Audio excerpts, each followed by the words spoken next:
एक बन की कीमत सीधे 10 लाख रुपए रखते हो। सबको लगता है कि तुम पैसे के लिए पागल हो चुके हो, लेकिन किसी को ये नहीं पता कि असल में तुम घाटे का सौदा कर रहे हो, सिर्फ अपने गुरु के दिए हुए टास्क को पूरा करने के लिए। अब तक तुम्हें लगातार एक हफ्ता हो चुका था ठेला लगाए हुए, लेकिन एक भी बन नहीं बिका। तभी जब तुम सोच रहे थे कि आज भी पूरा दिन बेकार गया, तभी कानों में अचानक शोर सुनाई दिया। किसी फैन ने कहा कि इस गली में एक स्टॉल वाला 10 लाख का एक बन बेच रहा है। आज देखते हैं ऐसा कौन सा बन है जो 10 लाख में बिक रहा है। ये सुनकर तुमने ऊपर देखा तो सामने एक मोटा आदमी स्टॉल के आगे खड़ा था। उसने बोर्ड देखा और बोला, छोटे मालिक, इसमें कौन सा मीट है? इसे खाने से उम्र बढ़ती है क्या? ये बन आखिर 10 लाख का क्यों है? तुमने जवाब दिया, खाकर पता चल जाएगा। ओहो, बड़ा एटीट्यूड है। ऐसे कॉन्फिडेंस से वही बोलता है जिसके पास सच में टैलेंट हो। चलो मालिक, एक मुझे दे दो। तुमने पूछा, पक्का? उसने कहा, बिल्कुल पक्का। क्या हुआ, तुम्हें डर है मैं पैसे नहीं दूंगा? तुमने शांत होकर कहा, अगर समझदार होते तो पैसे ना देने की बात ही नहीं करते। मोटा आदमी हंस पड़ा, चिंता मत करो, चाहे अच्छा हो या खराब, तुमने जो दाम लिखा है वही दूंगा। अगर बेकार निकला तो अपनी किस्मत खराब मान लूंगा। तुमने ज्यादा कुछ नहीं कहा, बस सिर हिलाया और एक स्टीमर उसके सामने रख दिया। सुप्रीम क्रैब रो सूप बन, प्लीज एंजॉय। अंदर सिर्फ एक हल्का पारदर्शी एम्बर रंग का बन रखा था। पतली सी परत के अंदर सुनहरा सूप साफ दिखाई दे रहा था, जो हल्का हल्का हिल रहा था।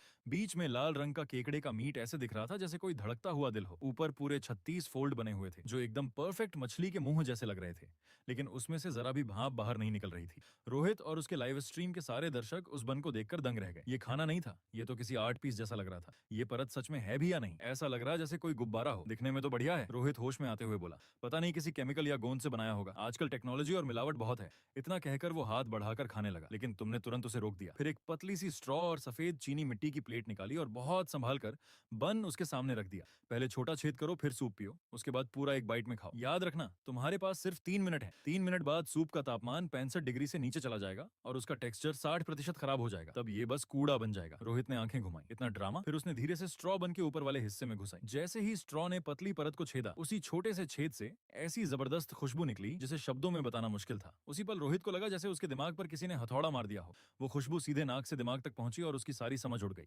उसके मुंह में बेकाबू होकर पानी भरने लगा। आसपास जो लोग मजाक उड़ा रहे थे वो भी अचानक वहीं जम गए। ये कैसी खुशबू है? ओह माय गॉड, ये क्या है? मुझे भी खाना है। भीड़ में हलचल मच गई और सबकी नजरें रोहित के हाथ में पकड़े बन पर टिक गईं। रोहित अब लाइव स्ट्रीम तक भूल चुका था। उसने स्ट्रॉ मुंह में रखी और जोर से सूप खींचा। सुनहरा गर्म सूप उसके मुंह में पहुंचते ही उसे लगा जैसे वो तूफानी समुद्र में एक विशाल केकड़े को अपने पंजे लहराते देख रहा हो।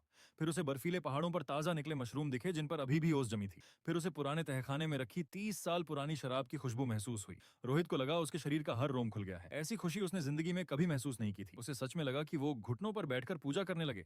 लाइव स्ट्रीम के लोग उसकी शक्ल देखकर हैरान थे। भाई इतना खराब है क्या? स्ट्रीमर को जहर चढ़ गया क्या? लेकिन रोहित ने किसी कमेंट पर ध्यान नहीं दिया। उसने स्ट्रॉ फेंकी और बाकी पूरा बन एक ही बार में मुंह में डाल लिया। पतली परत जीभ पर रखते ही पिघल गई। उसके बाद केकड़े के अंडों का तेल, मशरूम की कुरकुरी फील और शराब की हल्की खुशबू मुंह में फट पड़ी। अलग अलग स्वाद मिलकर जैसे कोई बड़ी सिम्फनी बजा रहे थे। रोहित ने आंखें बंद कर लीं और उसकी आंखों से आंसू बहने लगे। तुम हल्का सा मुस्कुराए और बोले, खत्म हो गया हो तो प्लेट नीचे रखो, मेरे ठेले पर लार मत टपकाओ। रोहित ने तुरंत आंखें खोली और तुम्हें घूरते हुए बोला, मालिक और है क्या? चाहे जितने पैसे लगे मैं खरीदूंगा। तुमने सिर हिला दिया। हर आदमी सिर्फ एक खरीद सकता है, आज का स्टॉक खत्म। रोहित पूरी तरह बेचैन हो गया। वो स्वाद जैसे उसका दिमाग छीन चुका था। गुरुजी, मैं 10 लाख दूंगा। नियम इंसान बनाते हैं, आपकी कला ऐसे नहीं छिपनी चाहिए। बस एक और बना दीजिए प्लीज। लेकिन तुम बिना जरा भी डिगे ठेला समेटकर घर चले गए। उसी रात रोहित का फूड लाइव स्ट्रीम पूरे इंटरनेट पर वायरल हो गया, लेकिन उसका वो पागलों जैसा नशे वाला एक्सप्रेशन मार्केट रेगुलेशन डिपार्टमेंट की नजर में आ गया। बधाई हो होस्ट, आपने शुरुआती ट्रायल पूरा कर लिया। इनाम, शरीर की ताकत दोगुनी। तुमने मुट्ठी भींची और हथेली में जमा हुई ताकत महसूस की। आंखों में हल्की सुनहरी चमक उभरी। अगर ऐसा है तो शायद वो डिश भी ट्राई की जा सकती है। अगले दिन तुमने सिस्टम से सुप्रीम बन बनाने के लिए 3 सेट सामग्री खरीदी। शाम को जब तुम नाइट मार्केट पहुंचे तो तुम्हारे स्टॉल के आगे लगभग 10,000 लोग जमा थे। कुछ लोग लाइव करने आए थे, कुछ बस ये देखने कि 10 लाख वाला बन असली है या नकली। लेकिन तुम्हें उम्मीद नहीं थी कि भीड़ तुम्हें देखते ही गालियां देने लगेगी। निकल यहाँ से ठग, 10 लाख का बन डकैती क्यों नहीं कर लेता? तभी एक जोरदार आवाज गूंजी, सब चुप हो जाओ। रोहित गुस्से में शेर की तरह भीड़ चीरते हुए तुम्हारे सामने आ गया। तुम लोगों को कुछ पता भी है? बिना खाए बकवास मत करो, वो बन इस कीमत के लायक है। पूरा मैदान चुप हो गया। लाइव स्ट्रीम के कमेंट सवालों से भर गए। भाई इसका ब्रेन वॉश हो गया, पक्का पैसे खाए हैं। तुमने किसी ट्रोल पर ध्यान नहीं दिया। तुमने सीधे नया बोर्ड निकाला, सुप्रीम क्रैब रोसूप बन 10 लाख एक, आज सिर्फ 3 पीस, हर आदमी सिर्फ एक, और यहीं खाकर जाना होगा। भीड़ हंसने लगी। अरे अब तो और महंगा बेच रहा है, वायरल होकर पैसा कमाने निकला है। लेकिन रोहित बेहद एक्साइटेड था। मालिक तीनों पैक कर दो, मैं सब लेता हूँ। तुमने उसकी लाल आंखों की तरफ देखा और सिर हिलाया। तुम कल खा चुके हो, इतना स्वाद लालच से नहीं खाना चाहिए। तुम्हारे शरीर और जीभ को 24 घंटे चाहिए कल वाले बन को पूरी तरह महसूस करने के लिए। आज तुम्हें नहीं बेचूंगा। रोहित लगभग रोने लगा। मालिक प्लीज, मैं तरस गया हूँ, आधा ही दे दो। ये देखकर भीड़ फिर हैरान रह गई। सामने से इतना पैसा आ रहा था और तुम मना कर रहे थे। तभी भीड़ में से एक घमंडी आवाज आई, बहुत ड्रामा कर लिया। सामने शहर का मशहूर अमीर लड़का विक्रांत था। उसके साथ एक खूबसूरत लड़की भी थी। वो हंसते हुए बोला, ये तीनों बन मैं खरीदूंगा, लेकिन खाने के लिए नहीं, अपने कुत्ते को खिलाने के लिए। आज सबको दिखाऊंगा कि 10 लाख का बन कुत्ता भी नहीं खाएगा। इतना कहकर उसने सीटी बजाई। कार से एक डरावना रॉटवीलर कूदकर बाहर आया। भीड़ जोर जोर से हंसने लगी। वाह विक्रांत भाई, अब आएगा मजा। तुमने ठंडी नजर से उसकी तरफ देखा। अपने पैसे उठाओ और निकल जाओ। विक्रांत एक सेकंड के लिए चौंका, फिर गुस्से से चिल्लाया, तू जानता भी है मैं कौन हूँ? तेरे ठेले का कबाड़ा कर दूंगा। तभी सिस्टम की आवाज आई। दुश्मनी भड़काने वाला व्यक्ति मिला। साइड मिशन शुरू। फूड गॉड की इज्जत। मिशन, अपने स्वाद से विरोधी को घुटनों पर लाओ। इनाम, खो चुकी सिचुआन डिश चिकन टोफू की रेसिपी। तुमने गहरी सांस ली और स्टीमर पर हाथ रखा। तुम मेरे खाने के लायक नहीं हो, लेकिन अगर तुम इसे कुत्ते को खिलाना चाहते हो तो आज तुम्हारी जीभ तुम्हें बताएगी कि तुम कुत्ते से भी बदतर हो। इतना कहकर तुमने जोर से स्टीमर का ढक्कन उठा दिया। इस बार तुमने खुशबू को दबाया नहीं। सिस्टम से मिली ताकत के बाद इन तीनों बन की खुशबू कल से 3 गुना ज्यादा थी। ढक्कन खुलते ही केकड़े और सूप की वो जबरदस्त खुशबू तूफान बनकर 100 मीटर तक फैल गई। जो रॉट व्हीलर अभी तक भौंक रहा था वो अचानक पूंछ दबाकर जमीन पर लेट गया और तुम्हारी तरफ ऐसे देखने लगा जैसे सरेंडर कर रहा हो। उसकी लार जमीन पर टपकने लगी। सबसे पास खड़े विक्रांत का घमंडी चेहरा भी जम गया। ये खुशबू, उसे लगा जैसे किसी ने उसका गला पकड़ लिया हो। वो सिर्फ उस खुशबू को सूंघ सकता था, बाकी कुछ सोच ही नहीं पा रहा था। उसके साथ खड़ी लड़की के पैर कांप गए और वो सीधे जमीन पर बैठ गई। विक्रांत का हाथ अपने आप स्टीमर की तरफ बढ़ने लगा। उसके दिमाग में सिर्फ एक आवाज गूंज रही थी, खा लो, नहीं खाया तो मर जाओगे। तुमने ऊपर से उसे देखते हुए कहा, खाना है? 3 लाख सिर्फ खुशबू सूंघने के लिए हैं। खाना है तो मुझे पापा बोलो। विक्रांत का चेहरा लाल पड़ गया। वो खुद को रोकने की कोशिश कर रहा था, लेकिन वो खुशबू उसकी आखिरी समझ भी तोड़ रही थी। आखिर वो धड़ाम से घुटनों पर गिर गया। पापा एक बाइट दे दो प्लीज। पूरा मैदान एकदम शांत हो गया। तुमने बन उसकी तरफ सरका दिया। लो खाओ, लेकिन याद रखना तुम्हारे पास सिर्फ 3 मिनट है। अभी इसका स्वाद एक 100 नंबर का है। हर मिनट के बाद 10 नंबर कम हो जाएंगे। विक्रांत अब खुद को रोक नहीं पाया। उसने सीधा बड़ा सा बाइट लिया। गर्म सुनहरा सूप उसके मुंह में फटा और उसकी आंखें फैल गईं। उसी पल उसे लगा जैसे उसकी आत्मा ऊपर उठ गई हो। ये कोई साधारण बन नहीं था। ऐसा लग रहा था जैसे पहाड़, नदियां, समुद्र और सालों का वक्त सबको पीस कर उस पतली सी परत में भर दिया गया हो। विक्रांत के मुंह में खाना भरा था और वो कुछ समझ ना आने वाली आवाजें निकाल रहा था। उसे पता भी नहीं चला कि उसकी आंखों से आंसू बह रहे हैं। उसने जीभ निकालकर प्लेट पर बची एक एक बूंद तक चाट डाली। लाइव स्ट्रीम पूरी तरह फट चुका था। ये स्क्रिप्ट है। विक्रांत जैसा आदमी घुटनों पर कैसे गिर सकता है? मुझे नहीं मानना जब तक मैं खुद ना खाऊं। लेकिन उसके चेहरे का एक्सप्रेशन फेक नहीं लग रहा। तभी अचानक विक्रांत जैसे पागल हो गया। वो तुम्हारे पैर पकड़कर बोला, दादाजी मुझे और चाहिए, मैं 1 करोड़ दूंगा, बाकी दोनों भी मुझे बेच दो। तभी कुछ यूनिफॉर्म पहने लोग भीड़ में घुस आए। आगे एक सख्त चेहरे वाला मध्यम उम्र का आदमी था। उसने अपना कार्ड दिखाया। मैं फूड रेगुलेशन ब्यूरो से इंस्पेक्टर अजय हूँ। इस स्टॉल का मालिक कौन है? हमें शक है कि तुम्हारे खाने में कोई नशे वाली चीज मिली हुई है। जांच के लिए सैंपल चाहिए। भीड़ तुरंत शोर मचाने लगी। पक्का अफीम डाली है, नया ड्रग होगा, अब गया जेल। तभी विक्रांत होश में आया और उल्टा तुम्हारे सामने खड़ा हो गया। जांच कैसी? मुझे महंगा खाना पसंद है, इसमें दिक्कत क्या है? बन में कोई गड़बड़ नहीं। इंस्पेक्टर अजय ने ठंडी नजर से उसे देखा। ये लैब टेस्ट तय करेगा, हटो। विक्रांत कुछ बोलने ही वाला था कि तुमने उसे पीछे खींच लिया। ठीक है, जांच कर लीजिए। तुमने साइड होकर स्टीमर उनकी तरफ कर दिया। एक इंस्पेक्टर ने ग्लव्स पहने सैंपल बॉक्स खोला और मशीन निकाली। फिर उसने बहुत संभाल कर एक बन बाहर निकाला और सफेद ट्रे पर रखा। तेज रोशनी में वो बन इतना पारदर्शी लग रहा था कि अंदर का सूप और केकड़े के अंडों की बनावट तक दिख रही थी। इंस्पेक्टर ने चाकू निकाला और काटने लगा। तभी तुमने कहा, रुकिए। इंस्पेक्टर अजय ने तेज नजरों से तुम्हें देखा। डर गए? तुमने सिर हिलाया और उसके चाकू की तरफ इशारा किया। आपका चाकू बहुत कुंद है, इससे परत खराब हो जाएगी और सूप दब जाएगा, टेस्ट की सटीकता कम हो जाएगी। फिर तुमने अपनी पतली धार वाली ब्लेड निकाली। मैं काटता हूँ, आप सैंपल ले लेना। इंस्पेक्टर अजय थोड़ी देर चुप रहा, फिर सिर हिला दिया। तुम आगे बढ़े और एक ही कट में बंद दो हिस्सों में बंट गया, लेकिन वो टूटा नहीं। अगले ही पल सुनहरा सूप धीरे धीरे कटे हुए हिस्से से बहकर सफेद ट्रे में फैल गया। उसी के साथ पहले से 10 गुना ज्यादा तेज खुशबू निकली। सबसे पास खड़े अफसरों की आंखें तक बदल गईं। इंस्पेक्टर अजय का चेहरा भी गंभीर हो गया। ये खुशबू, इसमें नकली फ्लेवर जैसी कोई बात नहीं है। टेस्ट करने वाले ने जल्दी से सूप के सैंपल लिए और मशीन में डाल दिए। 3 मिनट बाद उसने कांपती आवाज में कहा, रिपोर्ट आ गई। इंस्पेक्टर अजय ने गंभीर आवाज में पूछा, अफीम है? कोई फ्लेवरिंग केमिकल? टेस्ट करने वाले ने रिपोर्ट देखते हुए कहा, सभी रिजल्ट नेगेटिव हैं। कोई अफीम नहीं, कोई इंडस्ट्रियल कलर नहीं, कोई केमिकल फ्लेवर नहीं, कोई प्रिजर्वेटिव नहीं। भीड़ पूरी तरह हिल गई। सच में कुछ नहीं मिला? फिर इतनी खुशबू कैसे? तभी टेस्ट करने वाले ने आगे कहा, क्योंकि इसमें इस्तेमाल हुई सामग्री का डेटा ही डराने वाला है। इसमें प्रोटीन की शुद्धता बेहद ज्यादा है। ये 99% शुद्ध जून क्रैब रो है। और ये जो खुशबू वाला तत्व है, ये 30 साल पुरानी हुआदियाओ वाइन से आया है। इसके अलावा इसमें बेहद कीमती मशरूम की थोड़ी मात्रा भी है। उसने अचानक सिर उठाकर पूछा, मालिक, क्या इस पूरे सूप में सिर्फ केकड़े का रो, मशरूम और 30 साल पुरानी शराब इस्तेमाल हुई है? अगर इसमें एक बूंद पानी भी होती तो ये डेटा इतना शुद्ध नहीं आता। पूरा मैदान स्तब्ध रह गया। पूरा बंद सिर्फ केकड़े के रो से? इतने केकड़े लगते होंगे। 30 साल पुरानी शराब तो हजारों में आती है। इंस्पेक्टर अजय बार बार रिपोर्ट देखने लगा। उसके सामने खड़ा ये जवान लड़का एक बन को ऐसे बना रहा था जैसे कोई केमिस्ट्री एक्सपेरिमेंट कर रहा हो। ये 10 लाख वाला बन सिर्फ महंगा नहीं था, शायद घाटे का सौदा था। तुमने शांत आवाज में कहा, आटा वॉलनट प्लेन्स के खास गेहूं से बनाया गया है। सिर्फ बीज का 5% हिस्सा लिया गया। आटा गूंथने में 3 घंटे लगे। 2 बार उसे आराम दिया गया। इसकी मोटाई 0.5 मिलीमीटर है और गलती 0.01 मिलीमीटर से ज्यादा नहीं। इंस्पेक्टर अजय कुछ देर चुप रहा। इस जमाने में जहां हर जगह रेडीमेड खाना और मिलावट भरी टेक्नोलॉजी थी, वहां कोई इंसान एक पारंपरिक डिश के लिए इतनी मेहनत कर रहा था।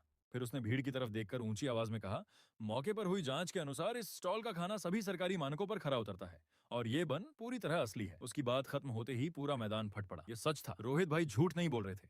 मालिक, मुझे भी चाहिए, मैं भी घुटनों पर बैठकर खाऊंगा। लेकिन तुमने हाथ उठाकर सबको शांत किया। आज के सारे बन बिक चुके हैं। कल से नया आइटम आएगा, ऐसी डिश जिसमें चिकन हो चना होगा लेकिन चिकन दिखेगा नहीं। कीमत 888 रुपए। इतना कहकर तुम लोगों की चीख पुकार और चर्चा को पीछे छोड़ते हुए अपना ठेला धकेलकर रात के अंधेरे में गायब हो गए। इस बार सरकारी जांच के बाद तुम्हारा स्टॉल सच में पूरे इंटरनेट पर छा गया। देश भर से खाने के शौकीन लोग उस रहस्यमयी नई डिश के लिए आने लगे। अगली सुबह तुमने सिस्टम से चिकन टोफू के लिए सबसे बेहतरीन सामग्री खरीदी और डिश तैयार की। शाम को नाइट मार्केट में टूरिज्म डिपार्टमेंट तक भीड़ संभालने के लिए मौजूद था। कल से कई गुना ज्यादा लोग थे लेकिन सब लाइन में खड़े थे। तुम अपना नया फूड कार्ट लेकर स्टॉल पर पहुंचे और नया बोर्ड लगाया, कुंग फू चिकन टोफू, 888 रुपए एक कटोरी। आज सिर्फ 10 कटोरी। नोट, ये टोफू नहीं है। बोर्ड पढ़कर सब हैरान हो गए। टोफू नहीं है तो फिर क्या है? दिख तो टोफू जैसा ही रहा है। 888 रुपए की फीकी सी सूप जैसी चीज। मालिक, अब तुम सच में उड़ने लगे हो। तभी तुम्हारा सबसे बड़ा फैन रोहित जोर से बोला, रोहन मास्टर, जो बनाते हैं वो हमेशा कमाल होता है। तुम लोग क्या जानो असली सादगी क्या होती है। तभी भीड़ में से एक बूढ़े आदमी ने रास्ता बनाया। उसने पुराना बंदगला पहना हुआ था। पहली कटोरी मुझे चाहिए। वो शहर के फूड एसोसिएशन के प्रेसिडेंट मिश्रा जी थे। रोहित तुरंत साइड हो गया। मिश्रा जी, आप भी आ गए। मिश्रा जी स्टॉल के सामने पहुंचे और काफी देर तक उस साफ सूप को देखते रहे। उनके चेहरे पर गंभीरता बढ़ती गई। युवा, ये सूप तुमने 3 बार छानकर बनाया है? तुमने सिर हिला दिया। 3 बार? मिश्रा जी ने गहरी सांस ली। ये तो शाही रसोई की तकनीक है। 50 साल पहले ही खत्म हो चुकी थी। आज के बड़े शेफ भी मुश्किल से 2 बार तक पहुंचते हैं। तुम्हारी उम्र ही क्या है? तुमने जवाब नहीं दिया, बस एक कटोरी भरकर उन्हें दे दी। मिश्रा जी ने दोनों हाथों से कटोरी पकड़ी। पहले खुशबू सूंघी। उसमें किसी मसाले की गंध नहीं थी, सिर्फ बेहद शुद्ध मीट की खुशबू थी। फिर उन्होंने एक चम्मच मुंह में डाला। अगले ही पल उनकी आंखें फैल गईं। वो टोफू जैसे दिखने वाला हिस्सा मुंह में जाते ही पिघल गया और गाढ़े चिकन जूस में बदलकर गले से उतर गया। टेक्सचर इतना मुलायम था जैसे रेशम। देखने में टोफू, लेकिन स्वाद सबसे बेहतरीन चिकन जैसा। जरा भी बदबू नहीं। चिकन है लेकिन चिकन दिखता नहीं। मिश्रा जी ने कटोरी नीचे रखी। उनकी आंखें नम हो चुकी थीं। उन्होंने सिर उठाकर तुम्हारी तरफ देखा और अचानक गहराई से झुककर तुम्हें प्रणाम किया। मिश्रा जी की आवाज भर्रा गई। मैं 70 साल जी चुका हूँ। लगा था जिंदगी में ये डिश दोबारा कभी नहीं खा पाऊंगा, लेकिन सोचा नहीं था कि एक नाइट मार्केट के ठेले पर इससे दोबारा मुलाकात होगी। बेटा, ये कटोरी सिर्फ 888 नहीं, 8888 की भी हो तो कम है। ये असली भारतीय विरासत है। उनकी बात सुनकर पूरा मैदान हिल गया। 10 सेकंड भी नहीं लगे और सारी चिकन टोफू की कटोरियां बिक गईं। जिसने भी पहला चम्मच खाया वो उसी में खो गया। ये टोफू कहाँ है? ये तो पूरा मीट है। ये सब देखकर तुमने हल्की सांस छोड़ी। इस डिश के बाद अब तुम सिर्फ वायरल स्ट्रीट वेंडर नहीं रहे थे, बल्कि खाने की परंपरा को बचाने वाले इंसान बन चुके थे। लेकिन उसी वक्त भीड़ से थोड़ा दूर खड़ी एक काली मर्सिडीज वैन के अंदर सूट पहना एक आदमी अपने सेक्रेटरी से ठंडी आवाज में पूछ रहा था, पता चला? सेक्रेटरी घबराकर बोला, नहीं सर, इनके सामान का कोई रिकॉर्ड नहीं है। जैसे सब चीजें हवा से आ रही हो। आदमी हंसा, कोई भी हो, इसका फॉर्मूला मुझे चाहिए। दूसरी तरफ तुम स्टॉल समेटने ही वाले थे कि सिस्टम की आवाज आई। नया चैलेंज अनलॉक, पूंजी का हमला, मिशन।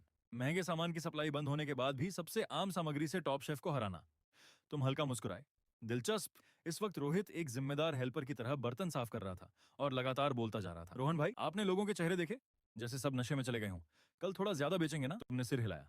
ज्यादा चीजें हमेशा घटिया हो जाती हैं, चाहे कुछ भी हो, मेरे नियम नहीं बदलेंगे। तभी पीछे से भारी आवाज आई, कल शायद तुम बेच ही ना पाओ। तुमने पलट कर देखा, सामने वही सूट वाला आदमी खड़ा था। अपना परिचय दे दूं, मैं Vikram Malhotra, Taste Palace Group का चेयरमैन। तुमने हल्का भौं सिकोड़ते हुए पूछा, काम? उसने तुम्हारे ठेले की तरफ इशारा किया। तुम्हारा हुनर अच्छा है, बिजनेस की बात करनी है। तुमने सीधा जवाब दिया, दिलचस्पी नहीं, और ठेला समेटने लगे। 5 करोड़। विक्रम ने बिना घुमाए सीधी बात की। आसपास खड़े लोग तुरंत शांत हो गए, लेकिन तुम रुके नहीं। विक्रम मुस्कुराया। इसके साथ टेस्ट पैलेस का चीफ टेक्निकल कंसल्टेंट बनने का ऑफर, सालाना 1 करोड़ सैलरी, बाकी शेयर अलग। तुम्हें बस अपने सूप बन और चिकन टोफू की पूरी रेसिपी और वीडियो ट्रेनिंग हमें देनी होगी। लाइव स्ट्रीम तुरंत फट पड़ा। 5 करोड़, जिंदगी सेट। टेस्ट पैलेस तो देश की बड़ी कंपनी है। विक्रम की आंखों में लालच चमक रहा था। तुम्हारी कला और मेरा पैसा मिल जाए तो हम तुम्हारे ब्रांड को पूरे देश में फैला देंगे। तुम अरबपति बन जाओगे। तुम रुके और पलटकर हल्का हंस दिए। फिर तुम इसे कितने में बेचोगे? विक्रम ने कंधे उचकाए। वो तुम्हारी चिंता नहीं, हम सेंट्रल किचन में इसे स्टैंडर्ड बनाएंगे। असली क्रैब रोते की जगह सस्ता फ्लेवर इस्तेमाल करेंगे, ताजा चिकन की जगह फ्रोजन मीट। तुम्हारी सीक्रेट मसाला रेसिपी रखेंगे और थोड़ा केमिकल फ्लेवर मिला देंगे। लागत 500 से नीचे आ जाएगी। सोचो कितना मुनाफा होगा। ये सुनते ही तुम्हारा चेहरा ठंडा पड़ गया। कचरा सामान और केमिकल मिलाकर मेरे नाम से लोगों को बेचना चाहते हो? तुम एक कदम आगे बढ़े। विक्रम ने भौं चढ़ाई। इसे धोखा नहीं, बिजनेस कहते हैं। तुमने सिर हिलाया। फिर हम एक जैसे लोग नहीं हैं। मेरे लिए खाना पवित्र है, उसमें शेफ की आत्मा और खाने वाले का भरोसा होता है। तुम जैसे लोग स्वाद की बात करने लायक भी नहीं। तुमने उसकी आंखों में देखते हुए कहा, 5 करोड़ क्या, 500 करोड़ भी दोगे तो नहीं बेचूंगा। इतना कहकर तुम ठेला लेकर निकल गए। पीछे से विक्रम की ठंडी आवाज आई। ठीक है, प्यार से नहीं माने, अब देखता हूँ कल तुम्हें एक सब्जी कौन बेचता है। तभी सिस्टम फिर बोला, चेतावनी, होस्ट को पूंजी द्वारा पूरी तरह ब्लॉक किया जा रहा है। नया मिशन, वापसी का वार। महंगे सामान के बिना सबसे आम सामग्री से टेस्ट पैलेस की टॉप टीम को हराओ। नया स्किल अनलॉक, अल्केमी फ्लेम, साधारण सामग्री की छिपी क्षमता जगाने की ताकत। तुम हंस पड़े, बैन करोगे, अब असली कुकिंग देखना। अगले दिन सुबह तुम शहर की सबसे बड़ी मंडी पहुंचे, लेकिन हर दुकानदार तुम्हें देखकर मुंह फेर रहा था। कोई तुम्हें सामान बेचने को तैयार नहीं था। तभी सी फूड मार्केट के कोने में बैठी एक बूढ़ी औरत पर तुम्हारी नजर पड़ी। उसके सामने फटे बोरे में कुछ मुरझाई सब्जियां और हल्का सीला हुआ पुराना चावल रखा था। आम लोगों के लिए वो कचरा था, लेकिन तुम्हारे लिए वही एक खजाना था। बूढ़ी औरत ने उम्मीद भरी आंखों से पूछा, बेटा सब्जी लोगे? तुमने मुस्कुराकर कहा, सब ले लूंगा। वो चौंक गई। ये चावल तो सख्त है, बस फ्राइड राइस बन सकता है। तुमने जवाब दिया, मुझे फ्राइड राइस ही बनाना है। शाम को नाइट मार्केट पहुंचते ही सब दंग रह गए। तुम्हारे स्टॉल के ठीक सामने एक बड़ा लग्जरी स्टेज खड़ा था। सफेद यूनिफॉर्म पहने कई बड़े शेफ लाइन में खड़े थे और एयरलिफ्ट होकर आए ऑस्ट्रेलियन लॉबस्टर, जापानी वाग्यू बीफ और फ्रेंच ट्रफल तैयार कर रहे थे। विक्रम हाथ में माइक लिए मुस्कुरा रहा था। शहर के लोगों के लिए आज टेस्ट पैलेस की तरफ से फ्री फूड फेस्टिवल। सारे टॉप क्लास व्यंजन मुफ्त और अनलिमिटेड। भीड़ पागल हो गई। Free lobster, free wagyu. तुम्हारे स्टॉल की आधी लाइन तुरंत वहां भाग गई। रोहित परेशान होकर बोला, रोहन भाई, ये तो साफ गलत खेल खेल रहे हैं। आज हम बेचेंगे क्या? तुमने उसकी बात अनसुनी कर दी। तुमने गाड़ी के नीचे से वही पुराना चावल और मुरझाई हुई पत्ता गोभी निकाली। स्टेज पर खड़ा विक्रम ये देखकर हंसते हंसते दोहरा हो गया, दोस्तों देखो हमारे फूड गॉड आज क्या बना रहे हैं, सड़ी सब्जी और बासी चावल। क्या लोगों को जानवरों का खाना खिलाओगे? भीड़ भी हंसने लगी। ये तो बहुत गरीब लग रहा है, उधर लॉबस्टर इधर बासी चावल। लेकिन तुमने किसी की तरफ देखा तक नहीं। तुमने तेज आंच जलाई, चावल को पानी में जल्दी से धोया और अलग कर दिया। फिर 10 देसी अंडों के सिर्फ पीले हिस्से निकाले और चावल में मिला दिए। हर दाना सुनहरी परत से पूरी तरह ढक गया। यही था मशहूर गोल्ड कोटेड सिल्वर राइस तरीका। लेकिन तुम्हारे हाथों में वो सिर्फ ऊपर से नहीं, अंदर तक उतर गया। अगले ही पल तुमने 20 किलो का भारी लोहे का कड़ाहा एक हाथ से उठा लिया। गर्म तेल में जैसे ही चावल गिरा, आग की लपटें 2 मीटर तक उठ गईं। तुम्हारे हाथ इतनी तेजी से चल रहे थे कि लोग सिर्फ धुंधली परछाई देख पा रहे थे। हर चावल का दाना आग में उड़ रहा था। तेज गर्मी ने अंडे की खुशबू को बंद कर दिया और पुराने चावल के अंदर छिपी खुशबू बाहर निकल आई। जले हुए कुरकुरे चावल जैसी महक हवा में भर गई। जो चावल पहले फीके दिख रहे थे, अब चमकने लगे। सामने लॉबस्टर खा रहे लोग अचानक रुक गए। ये कैसी खुशबू है? अगर पहले वाला बन नमकीन शानदार था और चिकन टोफू गहरा स्वाद देता था, तो ये फ्राइड राइस सीधा दिल छू रहा था। इतनी अच्छी खुशबू लॉबस्टर से भी ज्यादा। लेकिन तुम रुके नहीं। आखिर में तुमने वो मुरझाई पत्ता गोभी काटकर कढ़ाई में डाली। सिर्फ 3 सेकंड। चावल की बची हुई गर्मी ने उसे पकाया भी और उसकी कुरकुराहट भी बचा ली। फिर तुमने जोर से कढ़ाई हवा में उछाली। सुनहरे चावल की बारिश सीधे 10 सफेद कटोरियों में गिरी। हर कटोरी में चावल पिरामिड की तरह जमा था। हर दाना अलग चमक रहा था। हरे पत्ते ऐसे लग रहे थे जैसे सोने में जड़े पन्ने हो। उठती भाप ने हवा में खुशबू का बादल बना दिया, जिसने सामने के सारे महंगे व्यंजनों की खुशबू दबा दी। तुमने कढ़ाई नीचे रखी और नया बोर्ड टांग दिया, दिल तोड़ देने वाला गोल्डन फ्राइड राइस, 188 रुपए। आज सिर्फ 10 प्लेट। पूरा मैदान कुछ सेकंड के लिए शांत हो गया। अचानक मुफ्त लॉबस्टर किसी को आकर्षित नहीं कर रहा था। मुझे वो चावल चाहिए, वो चमक रहा है। साइड हटो, 188 तो बहुत सस्ता है। तभी एक ऑफिस वाला लड़का सड़क किनारे बैठा अपने आधे खाए लॉबस्टर को घूर रहा था। उसे अभी अभी आखिरी फ्राइड राइस की प्लेट मिली थी। जैसे ही अंडे में लिपटा कुरकुरा चावल उसकी जीभ पर नाचा, उसके हाथ का महंगा लॉबस्टर रबर जैसा लगने लगा। उसकी आंखें भर आईं। ये यही असली खाना है, वो धीरे से बोला। ये मेरी दादी के चूल्हे की खुशबू है। दूसरी तरफ स्टेज पर खड़ा विक्रम गुस्से से कांप रहा था। वो सड़ा चावल ऐसा कैसे हो सकता है? तभी उसका सेक्रेटरी टैबलेट लेकर कांपते हुए आया। सर, इंटरनेट कंट्रोल नहीं हो रहा। विक्रम ने टैबलेट छीना। सोशल मीडिया पर सिर्फ तुम्हारा नाम था। रोहन का भगवान वाला मुकाबला। बासी चावल ने लॉबस्टर को हराया। पूंजी हमें कचरा खिलाना चाहती है। फूड गॉड ने अमीरों को सबक सिखाया। कमेंट्स में लोग विक्रम का मजाक उड़ा रहे थे। गुस्से में उसने टैबलेट जमीन पर पटक दिया। जितना वायरल होना है हो जाए, देखते हैं वो बासी चावल कब तक चलता है। तभी पीछे अंधेरे से बूढ़ी आवाज आई, कोई फायदा नहीं। विक्रम तुरंत सीधा खड़ा हो गया। गुरुजी, सामने शहर के सबसे बड़े शेफ महेंद्र नाथ खड़े थे। उन्होंने ठंडी नजर से विक्रम को देखा। अगर मैं ना आता तो तुम टेस्ट पैलेस का नाम डुबो देते। पैसा लगाकर दबाना, सप्लाई रोकना, और फिर भी इतनी बुरी हाल। विक्रम पसीने से भीग गया। गुरुजी, उसने कोई जादू किया है। उस चावल में जरूर कुछ मिला था। चुप, महेंद्र नाथ गरजे। मैंने खुद वो फ्राइड राइस खाया है। उन्होंने आंखें बंद की जैसे स्वाद याद कर रहे हो। कुछ देर बाद धीरे से बोले, साधारण चीज को असाधारण बनाना आग की असली कला। उसने पुराने चावल की आत्मा जगा दी। वो लड़का साधारण नहीं है। विक्रम घबरा गया। तो अब क्या करें? क्या उसे हमारे सिर पर बैठने दे? महेंद्र नाथ ने लंबी सांस ली। हारना शर्म की बात नहीं, लेकिन हार कर भी गंदे तरीके अपनाना शर्म की बात है। अगर वो शेफ है तो फैसला शेफ की तरह होगा। उन्होंने जेब से काला निमंत्रण निकाला। उस पर सुनहरे अक्षरों में लिखा था, युद्ध। ये उसे दे दो। 3 दिन बाद मैं क्लाउड पैलेस में मुकाबला रखूंगा। दांव पर मेरी पूरी जिंदगी की इज्जत और टेस्ट पैलेस का नाम होगा। विक्रम की आंखें चमक उठी। गुरुजी, आप खुद उतरेंगे? महेंद्र नाथ हल्का मुस्कुराए। काफी समय बाद कोई दिलचस्प प्रतिद्वंदी मिला है। देखना चाहता हूँ वो सच में जीनियस है या सिर्फ चालाक।